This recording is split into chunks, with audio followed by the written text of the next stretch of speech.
It's working? All right. All right.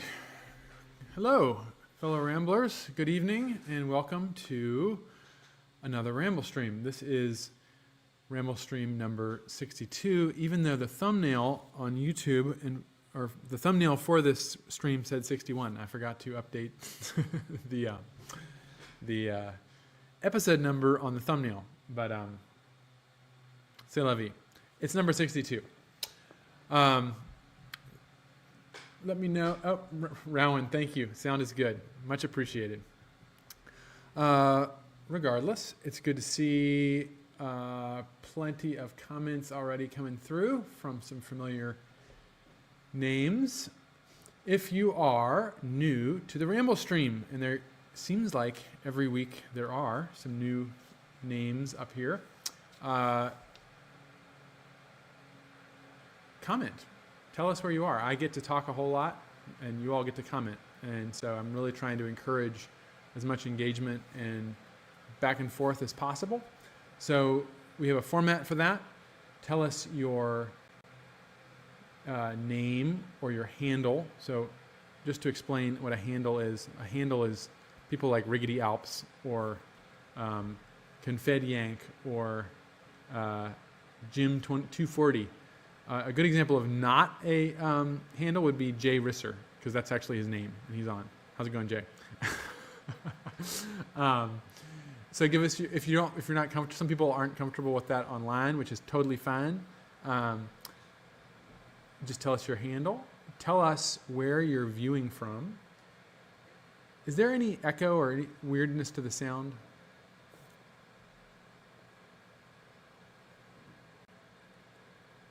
Sound is good. Okay. Great. I'm still experimenting with the second camera, and I'm trying to dial it in. I hope we will not have the back and forth that we did last week. So stay tuned. Stay tuned. Anyway, back to the formula. Tell us your name or handle, where you're viewing from, whether it's here in the United States or if you're up late at night somewhere else. I'm looking at you, our English friend on here. Let's see if he's in. Not yet. And then what you ramble with. How about that? So whether it's 2 wheels or 4 or more, tell us what you ramble with. And if it's a motorcycle, tell us what kind it is. And if it's a Janus, tell us the model name and the serial number. And if you have more than one, that's perfectly okay. And last but not least, tell us what you are sipping on. And so I will go ahead and get started. But first, let me grab the hot water.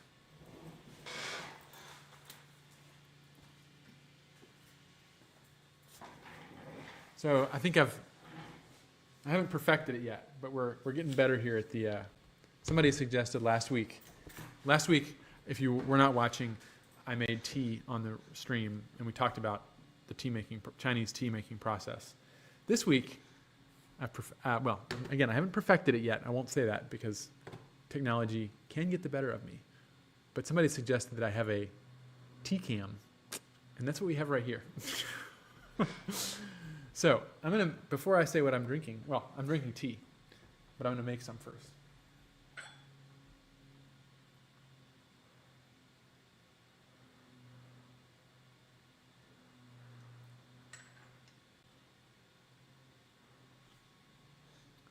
Hot up the pot there. And then we'll take a look at some comments here before we move to a poem. The first here is Bob Benstead from Sturgis, South Dakota. It was in the 1960s. It was in the 1960s yesterday. No, it wasn't. It was in the 60s yesterday and snow today. There we go. Yeah, we have had similar weather here. It's been snowy last week and then in the 50s. Today was probably low 50s, maybe in the mid 40s. Warm for this time of year. Good to see you, Robert. Confed Yank says, howdy from Central North Carolina, 100th anniversary Road King, sipping some Pepsi and milk separately. Although I'm now driving my 1977 Ford with the cold. Lol. Nice. Charles is on from the Eastern Shore. Olaf from the Maryland Eastern Shore. Ramble on. Halcyon 250 number 454 and Phoenix number 30. Waiting on Griffin 450 number 4. Sipping on Earl Grey. Fantastic. Riggedy Alps. Hello from the Pioneer Valley, Massachusetts. 7 inches of snow melting rapidly with the soon-to-be 60-degree temps on Wednesday. Cheyenne, Halcyon 450 number 234, and Spirit, 95th anniversary wide glide in the garage. Hot tea for me. Nice. Nice. Oh, I can't have comments up with the T-cam. Maybe the T-cam needs to move up to the upper level. That teapot is hot.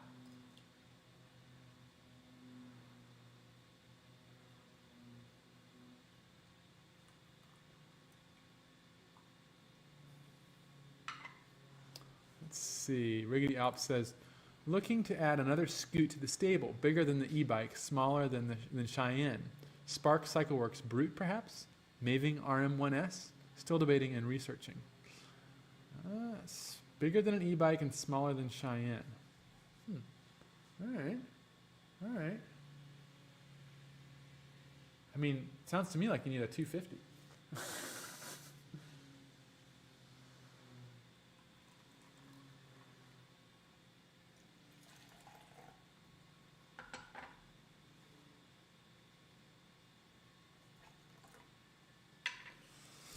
All right, let's see what else we got. Jay Risser. Jay's on. Good evening. Chilly 40-minute ride from my brother's house to our new house yesterday on the Phoenix. First ride in North Carolina. Sipping Voodoo Ranger Twisted Tea. Good to see you, Jay.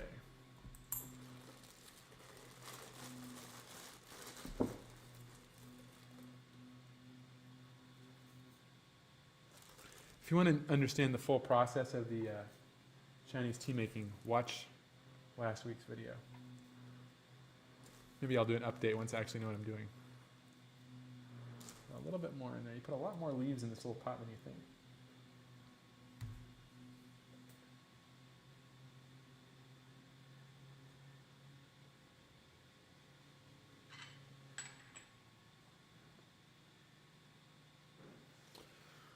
All right. Give it about 30 seconds. Jim 240. Yeah, I need to move that. Hold on 1 second. We're going to go like this.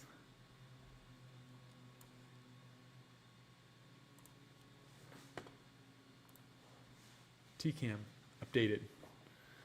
Look at me manipulating my screen like that. Jim says, Olaf from Lake Geneva, Wisconsin. Halcyon 450 number 260 and number 300 Moto Guzzi 2016 Eldorado. Nice. Near beer here. Awesome. All right. This is the first, just rinsing the leaves, so I'm not actually going to drink this one. I should mention that I was talking to David, who gave me this tea set when I left Shanghai, and he said he wants to get on. So we'll see if he can, I don't know if you can actually access YouTube comments from the People's Republic of China, but we'll see if he can, he may be watching somehow.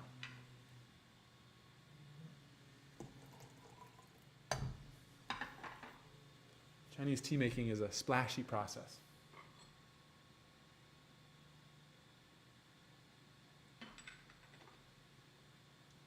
All right.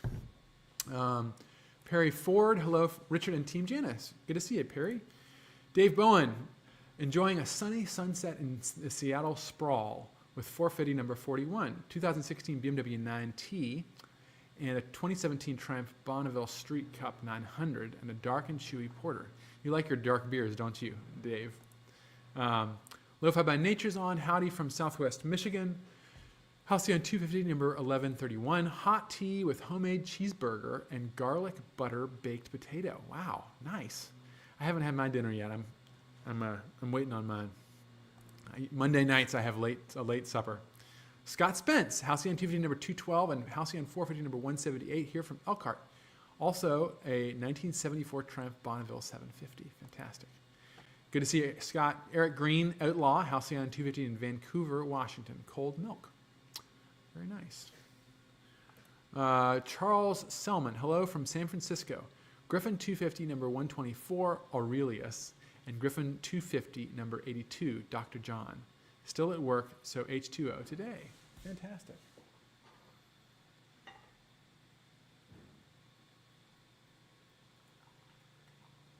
Now, I'm not using a tea strainer, which is actually part of the process. I need to invest in one.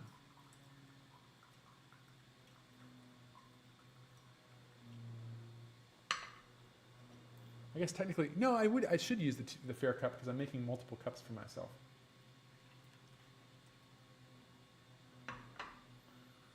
All right. The interesting thing about these little Chinese teacups is that they do not have handles, but because the top is is so thin at the top, it cools off, and so you can hold it. Which is why you hold it up at the top. If I held it down here, I'd burn my fingers. Cheers, Ramblers.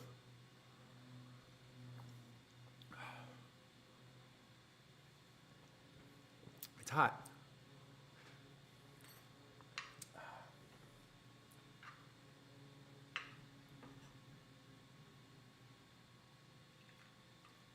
Making the libation pouring a big part of the Ramblestream now. Let's see if it works. I waste all my time making tea. Steve Q. Howdy from Hurst, Texas. Road Halcyon 450, number 304. 55 miles today. Outside temperature was 71 degrees. Drinking root beer. Yeah, this weekend there were so many people out on bikes that I counted. I have not been riding much lately. I have just been so busy that I haven't really had much of a chance to ride. Even I haven't even really been riding into work. It's been kind of nasty out, snow, so maybe I'll get the bikes back out again soon. Good to see you, Steve. Mark Stevens, hello from Westland, Michigan. Halcyon 250, number 643, mulled cranberry and pear juice. Fantastic. All right, well, let's take a little break and read the poem for today. Today I have chosen another of our good friend, Mr. Auden here. Well, he hasn't yet, but we're going to be reading a lot of him. And we're going to read a poem by Auden called, I thought it was appropriate, The Wanderer.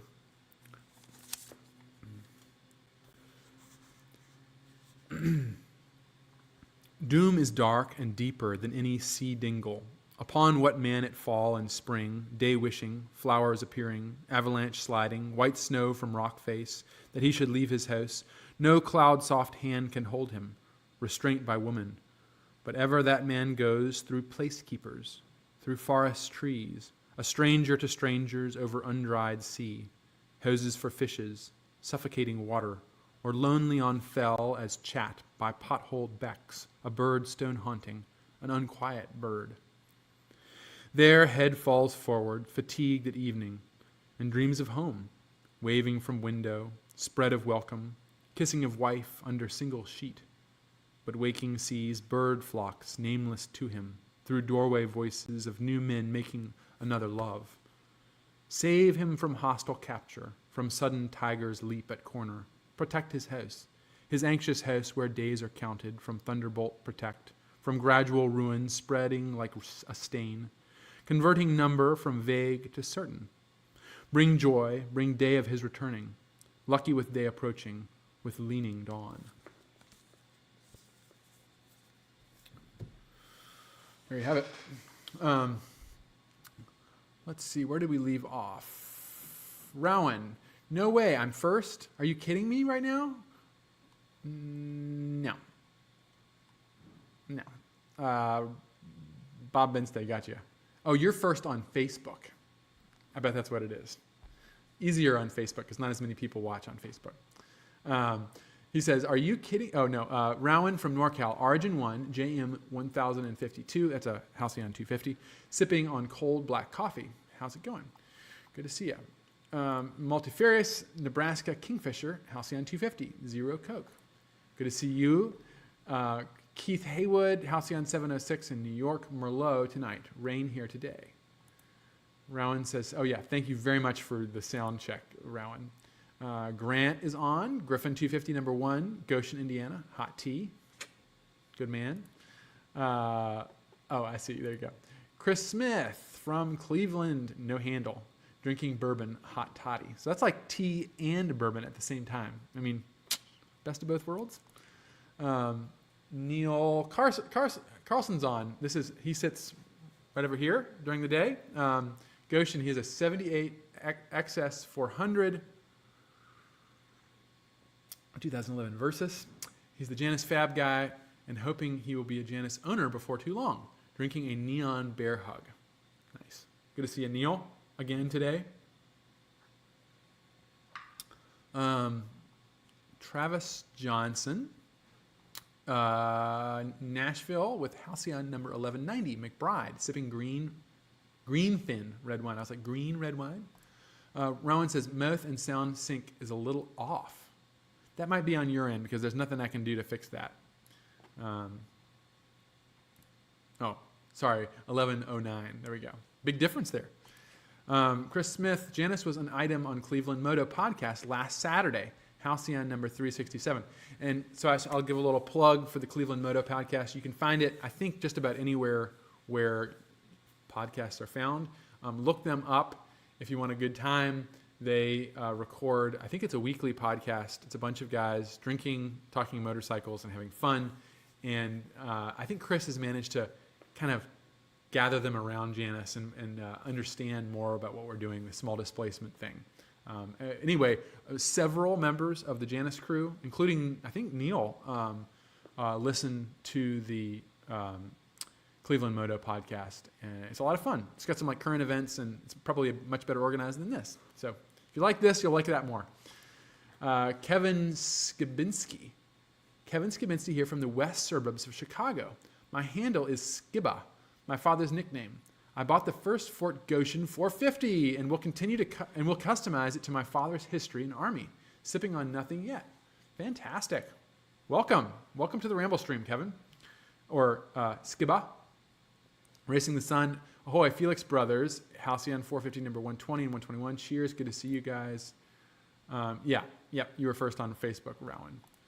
Semtech. Hey everyone. John here in Rancho Cucamonga, and today was the day Kyle stopped by and dropped off Halcyon 250 number 1148, now known as Casimir. It's time to celebrate with a Modelo. Fantastic. I'll cheers to that. Cheers, John, to getting your Janus.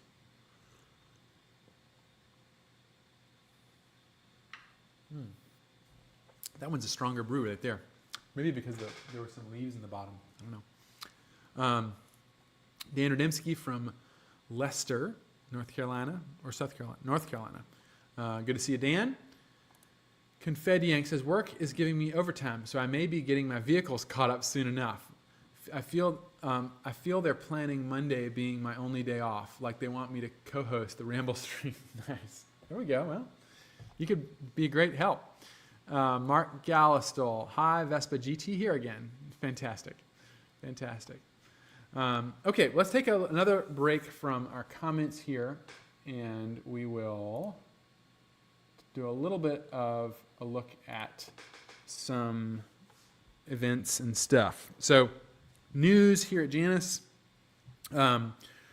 We have some promotions going on that I need to mention. First and foremost is that we have, wrong one. How do I do this? There we go. Remove the T-cam. We have we have a lot of inventory right now. We've been working really hard to stock up our inventory and offer folks who are interested in getting a bike faster their inventory. So check this out. We have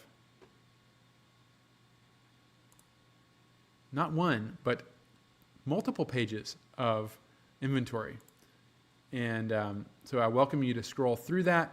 We are offering some incredible discounts right now.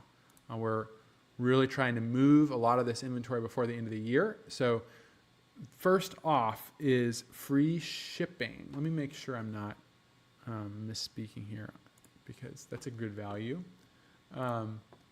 We have free shipping on all inventory, and there are exceptional deals on each bike that you need to call in for. So if you're interested in one of these inventory bikes, whether you are a old Ramble streamer who already has a bike, or if you're just how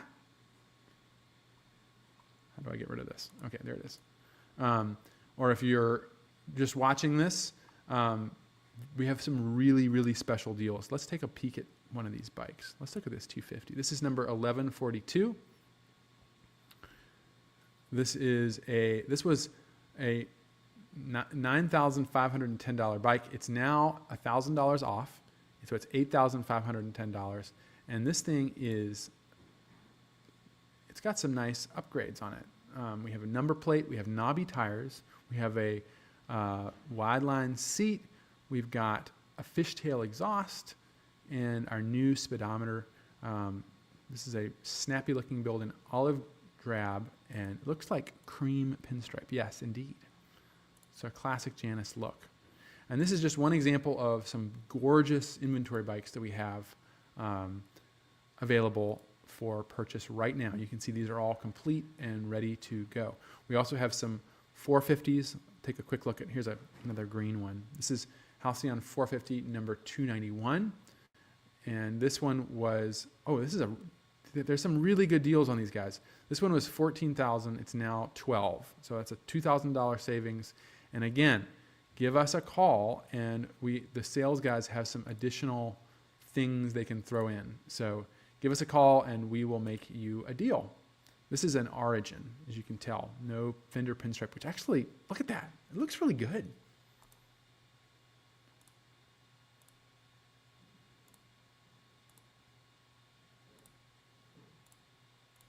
There's the Origin style feather logo, which is just the outline.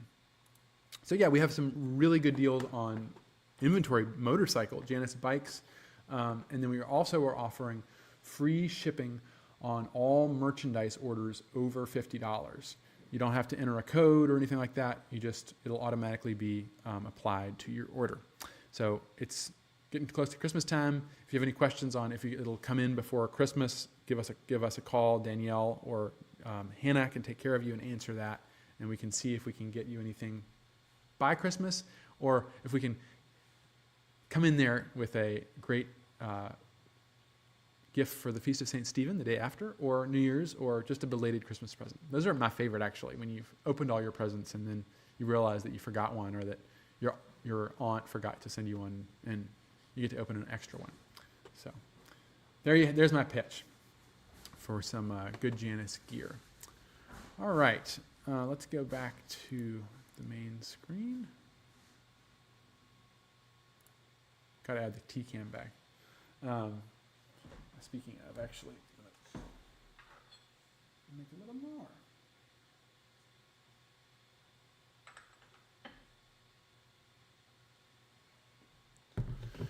more. Let's see, what do we have now? We walked through some bikes. I know. One of the things I wanted to talk about a little bit was to enrichen the conversation here on the Ramblestream. I have an email address that I'd like to kind of set aside for the Ramblestream and for other questions about rambling. The email is rambling@janusmotorcycles.com, and so yeah, RAMBLING @janusmotorcycles.com. Send me an email there. You can also, if you have my regular email address, send me an email address there. But if you have any questions, and I'm looking for longer form questions. So if you want to know why we did something, you want to know more about a particular component, you want to know more about a supplier we use, you want to know more about a process, you want to know more about the history of something that we're doing, or why we're doing it, or just the history of the thing, send me an email. I would love it.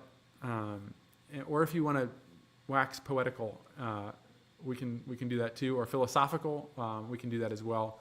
But I've just been watching some great live streams online and enjoying a lot when you're able to ask longer form questions and engage in a little bit longer. You're able to engage a little bit more with I guess I'm a podcaster, the presenter, instead of just in the moment comments on your phone or whatever. So rambling at janusmotorcycles.com is the email address. Send me some emails, questions, comments, and I will, if they're fit to publish, I will cover them on the next week's Ramblestream. Yeah, there we go. Some upcoming events we have. Mama Tried, which is, it's kind of it's the slow season for us right now, and we're kind of settling down, focusing on. I'm gonna let my tea is overbrewed. We're focusing on improvements around the shop, around our whole systems, and so I think I mentioned in one of the recent Ramble streams that we had hired a new buyer here at Janus, and I'll talk a little bit about that. But it's a slow season, but one of the things in the middle of the winter that's a wonderful motorcycle show is called Mama Tried. It's put on in Milwaukee, Wisconsin.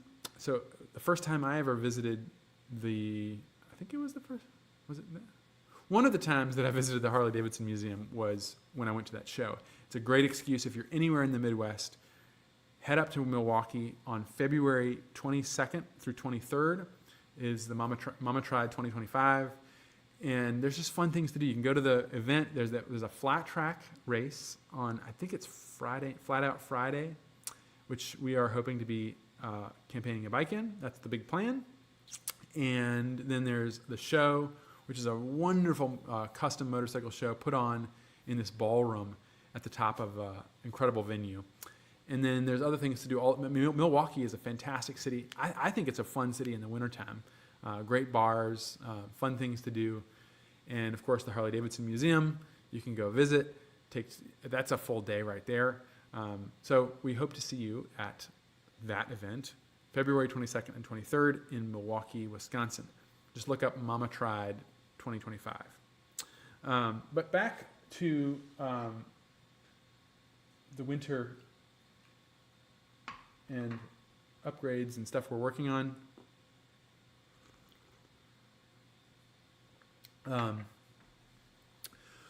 We've been, what I've been focusing on primarily is our purchasing.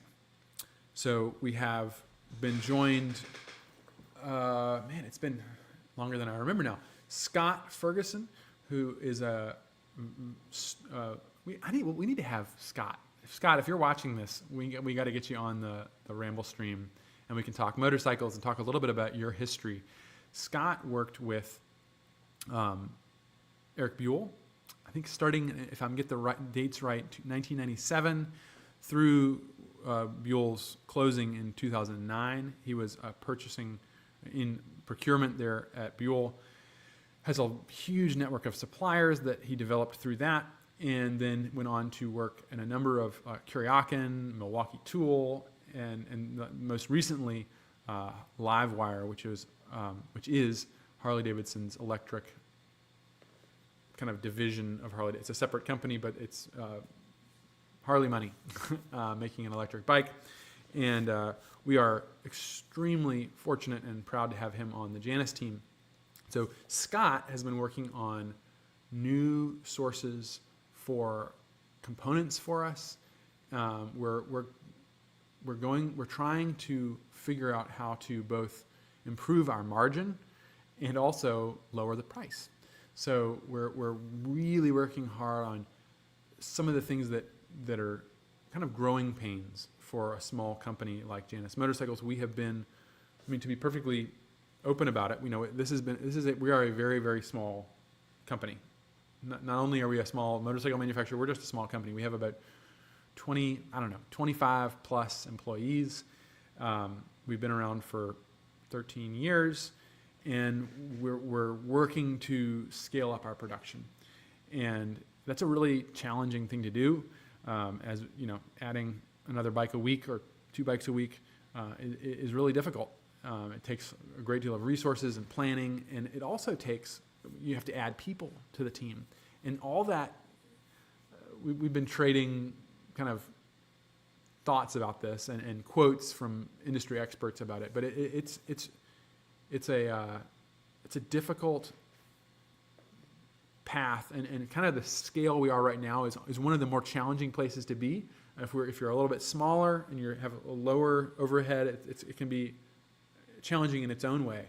And if you're larger and you have higher overhead but greater production capacity, things can actually get easier. So we are kind of navigating that. But it's a moment where we really are, we need to reevaluate a lot of the ways we do things and the systems we use. And we're also very pleased to be joined by Bill Seals, who is our new buyer.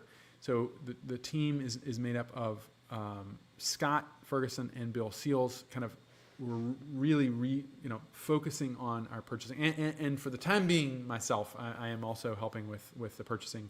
But we're completely retooling our purchasing system, how we buy things. We've gone from a sort of how do I say this kindly, a kind of an archaic way of doing it that involved a lot of manual entry and spreadsheets, and we're trying to use a more,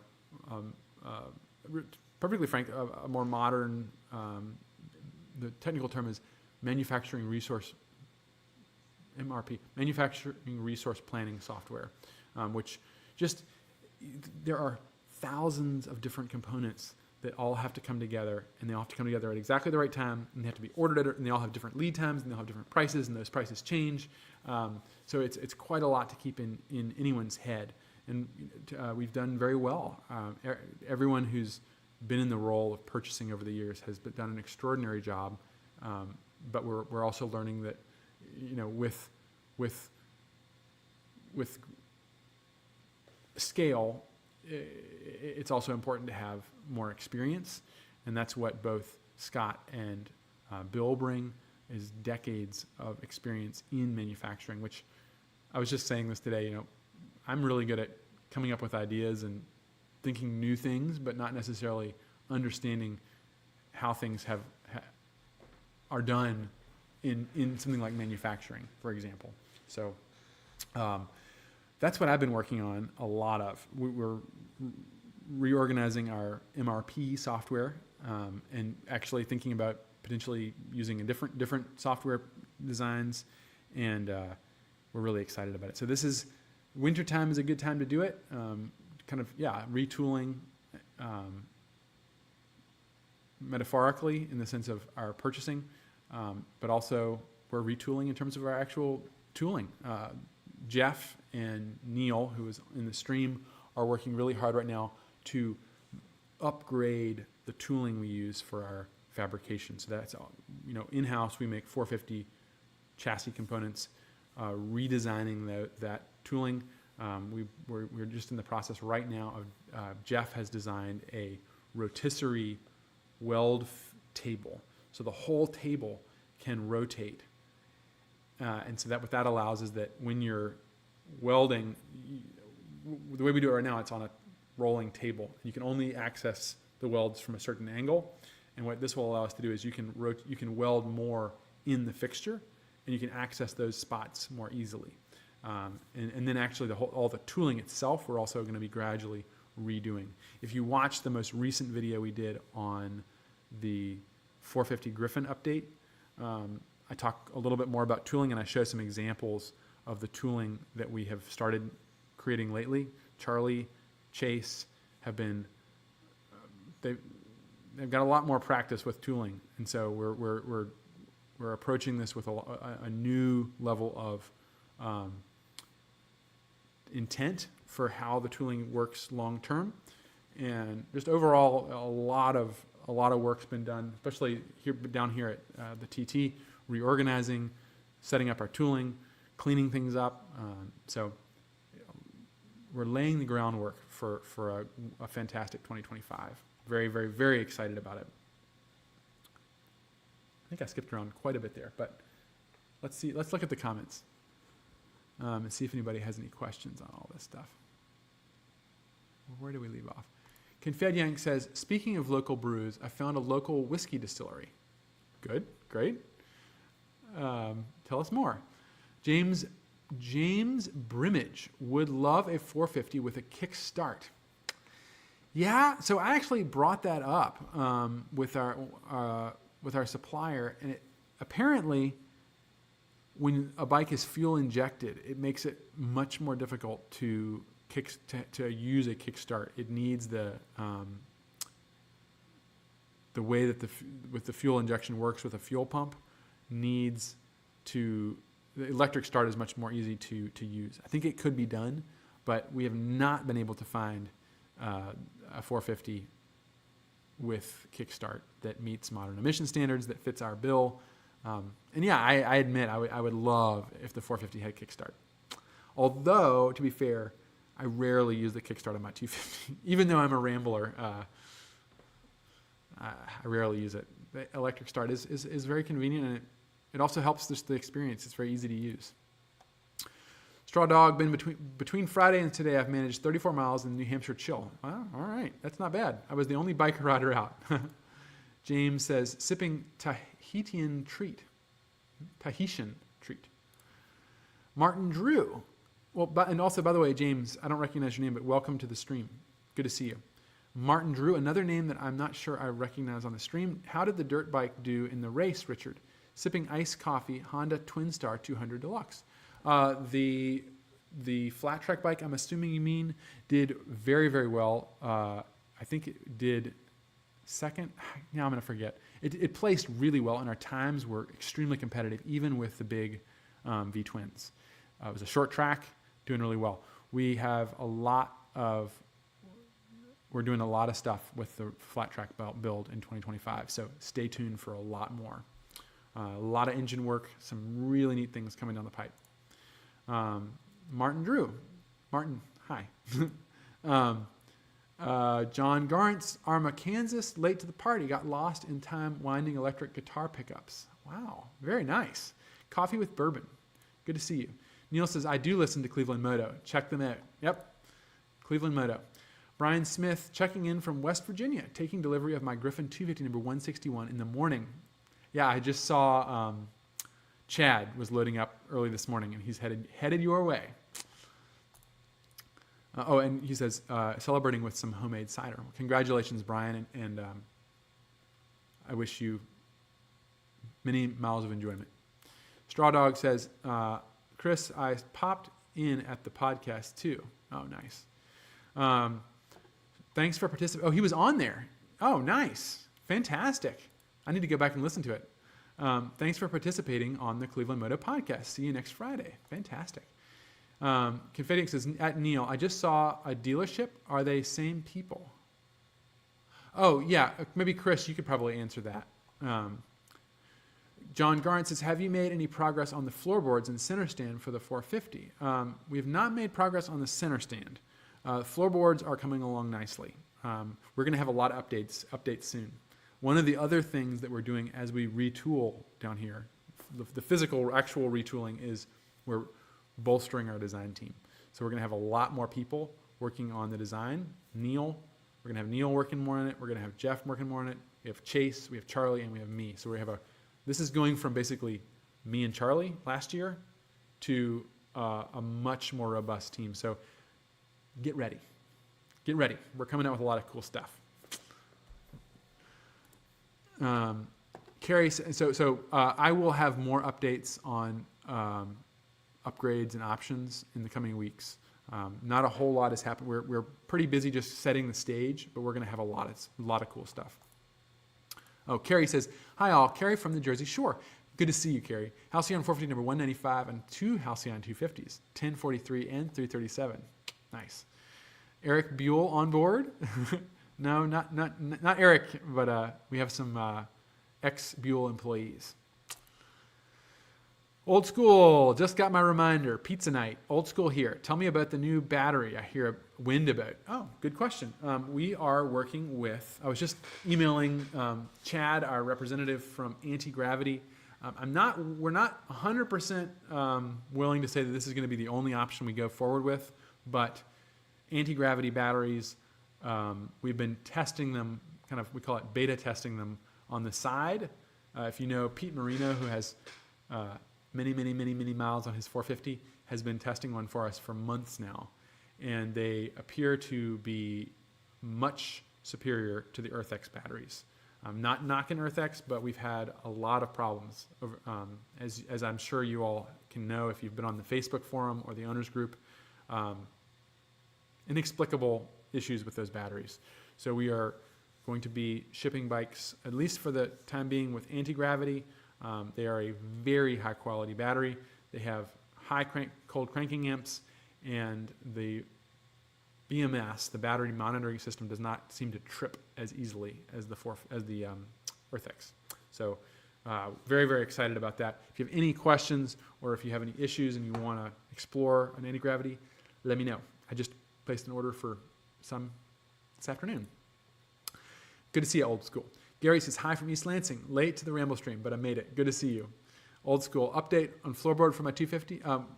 That is the next thing. I have not got 250 floorboards yet, but that will be the next thing. It won't take long. Once we get the 450 figured out, we will have those launching very soon. Again, I mean it. We're going to have a lot of upgrades for y'all. Perry, congrats, Scott and Bill. Glad you're there. I'm retired procurement manager. Fantastic. Yeah, it's a whole world, and we're learning. I'm only now learning how much we have to. We've done so much reinventing of the wheel here at Janus that sometimes it's shocking to see what just some industry standard experience really brings. So I was just talking to Grant about it today. Carson, buyer bargaining power with the big industrial suppliers. That's going to be part of it. Yep. But we have, our goal, little Janus motorcycles, our goal is we're not going to be the next Honda, but we want to be bigger. We want to be able to supply enough bikes where we can offer these at competitive prices. I think one of probably the main criticisms of our bikes is not the quality, it's not the aesthetics, it's the price point.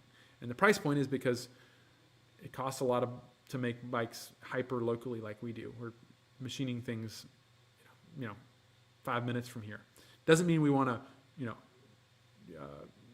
cheap out, but it means that we do have to operate like a modern OEM manufacturer, and I'm actually incredibly excited about that.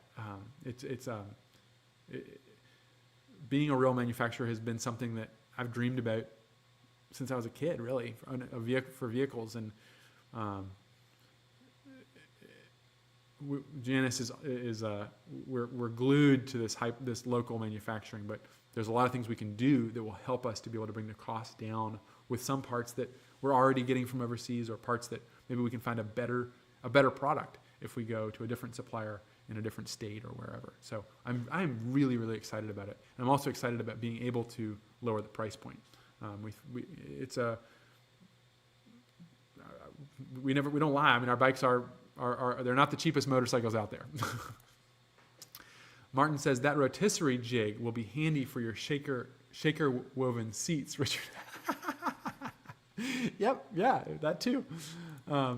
Inventory flow is very important also. Yeah, that's been very difficult, keeping parts, and it's one of the things that, if you're familiar with kind of the story, especially the last year, the challenge we've had is as we scale up, it's hard to manage to keep the parts flowing in at the right rate. And so if you run out of parts, then you're doing partial builds and you're losing efficiency that way. And that's been it's been a major challenge for us this year, and we're working very hard to not have that happen again.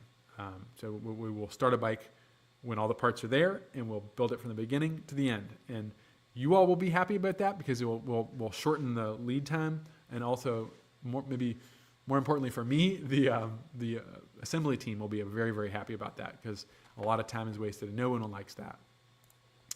Dan says, I loved having a kickstart on my fuel-injected Royal Enfield 500. Well, there you go. You're proving me wrong, Dan. I don't know enough about how that works, but I keep poking at it because I agree. It would be nice to have a kickstart.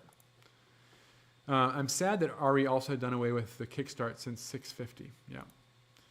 Old school, is the Gravity a lithium? It is a lithium battery.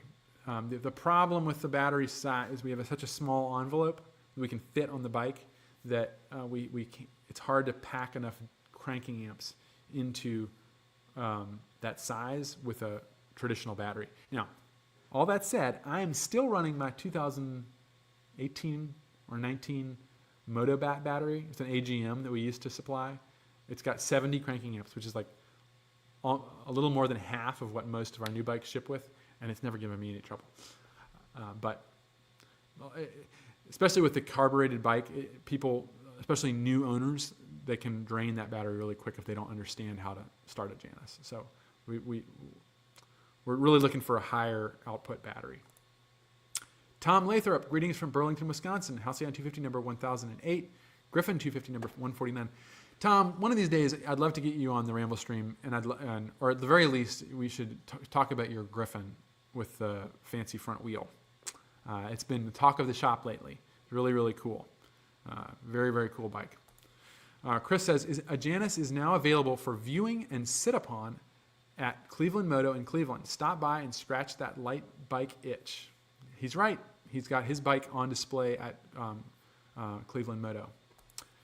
Martin says, some thinkers are very bearish on China. The U.S. might build engines again. What do you think? Janus could be a nice prestige piece for return of small engine manufacturing to the U.S. It would absolutely. It would be fantastic if we can find someone who's willing to do it. It's probably not going to be us. We have too much on our plate to develop an engine, at least right now. Maybe, but that would be something again that we would need to have a much more scale to be able to pull that off. If our suppliers want to see high volume, then the same thing is true of us. To make it viable, we're going to have higher volume. So it all goes back to that point where our goal is scaling up to the point where we can have the volume that brings with it more stability and more consistency. 10 years ago, it was two guys in a shop, in a garage. So we're maturing as a company, and it's really fun to watch that. I'm sure you all are. Many of you all have watched that from. I'm looking at you, Gary, from quite a long time ago. Old School says that's the beauty of the Janus individual hand-built craftsmanship. This is what attracted me to Janus. Yes, and that's something that we do not want to ever lose.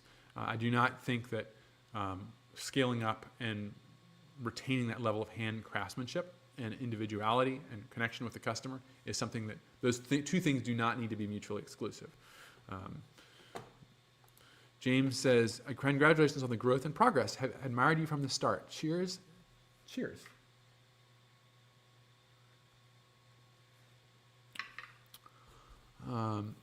James says, James Chadburn, another James.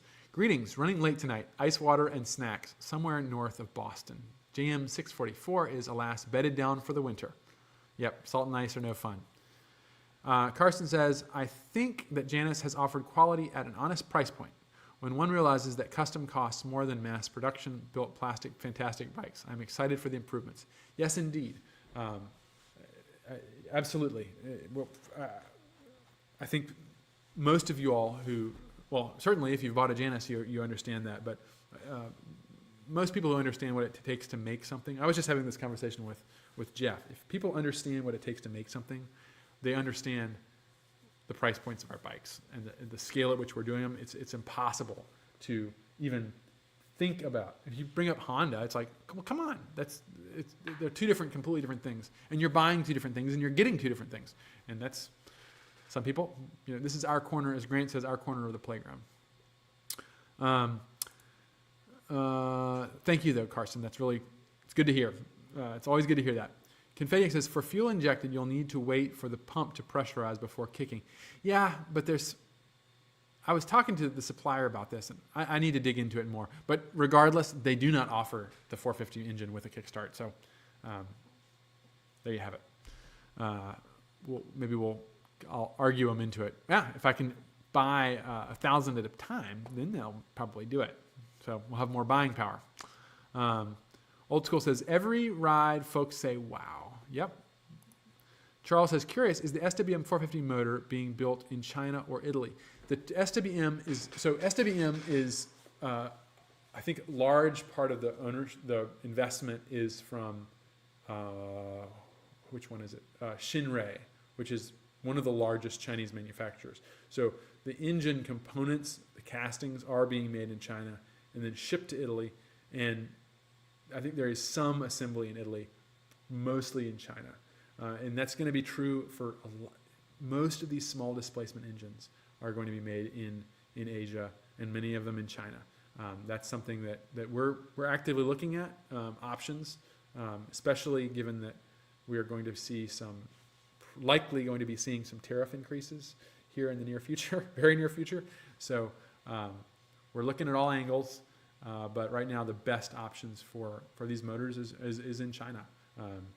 If it was here in the States, I really, one of you all said it just a minute ago, what a great celebration of a return to American manufacturing if there was someone who's able to make a appropriately sized engine for what we're talking about here in the States. I mean, you can bet your bottom dollar I'd be all over it. I was just listening to I was reading a YouTube video on Highland. I don't know if any of you all are familiar with Highland Motors. They were a fantastic company it was a Swedish guy, and he brought this technology from Sweden and from his experience with dirt bikes to the States, and he was setting up US Highland was the company, and I was in discussions with them about buying a engine from them many years ago. I can't remember, it was a 350 and a 500 they made, and unfortunately the entire executive team were involved in a plane crash, and the whole company went under. Very, very sad. So that was. I think it would be possible, but it would take the right people to do it, in a market for it. It would take more bikes being sold than what we sell to make a motor. Is that fair? Do you understand what I mean by that? There has to be real volume for somebody to actually develop an engine. Dan says, Kohler, the toilet people, make the engines for Rokon in the U.S. Flush. Yep. Fernando, I feel that the U.S. has fallen behind too far when it comes to manufacturing. We have become dependent on imports to supply many components. It's absolutely true. I don't have an answer for how we combat it other than what we're doing right now. I mean, what Janus is, what we're trying to do is to combat that. But probably it's going to take baby steps, and there will be some components that we have to go overseas for, at least for the near future. It would be wonderful if we could have all American supply chain. But right now, I mean, sometimes it's just unbelievably expensive to have anything made here, and it really it isn't something where you can even choose, or it's impossible. It won't even happen, and so that's why people aren't making it, because they know it costs that much more. So yeah, we have fallen behind. We have relied too heavily on possibly unethically inexpensive labor in other places, and it's to our detriment. But here at Janus, some people on Facebook comments, they give you all their Instagram, non-Janus owners, they give us all this flack for anything that's not American, and we say, well, would you rather it be nothing at all, or would you rather us make most of it here? We're trying to do something here. So that's my answer. It's always like, well, okay, we get a couple of parts overseas. We're working on it here. Maybe 1,000 of retrofit kits also. Yeah. I know there was a company in North Carolina that made Indian for a while until Polaris bought the brand. Yeah, that was ill-fated if you're talking about the last Indian. Scott Spence, I'm sure Polaris could make a small engine for Janus. I'm sure they could. But again, we need some more volume before we have that conversation. Even if the assembly part is made on Germany, Italy, or US, at the end of the manufacturing of many of the individual components are imported from China. It's true. It's absolutely true. For big brands too, Harley Davidson, BMW, lots of brands. There's a lot of parts coming out of Southeast Asia. Fujitsu made engines for Polaris. Huh. That would be hilarious if Polaris would make small thumper motors. It would be so cool. Dan says, please don't be the next KTM. Yep, they are. Yeah, we do not want to be KTM. So we have to be smart. We got to be smart with this stuff. We have to make sure that we're making long-term decisions. We're making an affordable enough product that we can push volume and then we can scale up. So yeah, it's a balancing act. Multifarious says, I feel like people want US built everything, but when they find out how much that costs, they don't purchase them. Absolutely. Yeah. It makes it isn't like it's a choice that we can kind of like, oh, I'll just spend a couple more percent, a couple more dollars here and I'll get it made. It's like, it's so much more expensive in many cases that it literally makes it impossible. Whether it's someone deciding to start a company and they just realize that it's impossible, or whether it's the customer on the consumer end saying, I won't pay for that. Either way, the end result is that it's not possible in many cases. Not true in all of them, and I think that's why there's an inroad. We have a path forward, however we decide to do it, to bring manufacturing back, and I'm excited to see how we confront that. Tom says, I think in spring I will bring Griffin 250 to Goshen so you and Charlie can try and mud run her out. Nice. Okay, looking forward to it. Carson, we need a Robert McCulloch to come forward. Yep. The Germans know motoring as Italy. Yep. We know some motoring stuff here too in the U.S. Neil says, Tom, you are talked about often by Charlie. I'm sure he would love to see the bike in person. Absolutely. Okay, folks. It's been a pleasure hanging out with y'all. My tea is probably cold by now. But I'll have a last sip here, and then I'm going to head home and get some supper. Chilly, but still good. One last comment here. Janus ideology answers to the issue. Can you do 100% here? No, and that is okay as long as we understand that we take some good components from outside and we build here around that. Yeah, and that's something that we've always made extremely important, is that, and a point I make sometimes to people when I say, sometimes the best component doesn't come from here.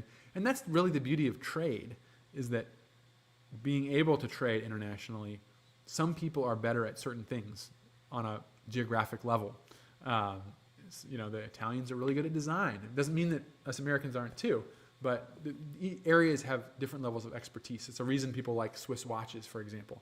And the fact that they do have that promotes trade, and international trade promotes good economy. And so we look for, it isn't just that we're going to buy, or how about this? You don't want me designing your motor right now. People are, you should make your own motor. I'm like, well, no. If you want a motor that really works well, let me go to someone who's been making a motor for many, many years based on a tried and true design. Now, when we get to the scale where we can do that, we have the resources, the vast resources. Okay, I'll be very excited to look into that. But we look for the best components, not necessarily the ones that are made right next door. We're just lucky to the fact that right next door has some of the best components in the U.S. manufacturing-wise, so we're in a good place. All right, folks, I will sign off for this evening, and I will see you all. What is next week? Next week is, I think we'll have another Ramblestream then. The 16th. Yes, there will be a Ramblestream next Monday, and send me some emails, rambling@janusmotorcycles.com, or of course my regular email, richard@janusmotorcycles. Got any good questions? Send them my way. They don't have to be just like simple questions about components. They can be thoughts on other things as well. So if they're fit to publish, we'll go over them on the Ramblestream. Thanks so much, and I will see you all next time. Bye-bye.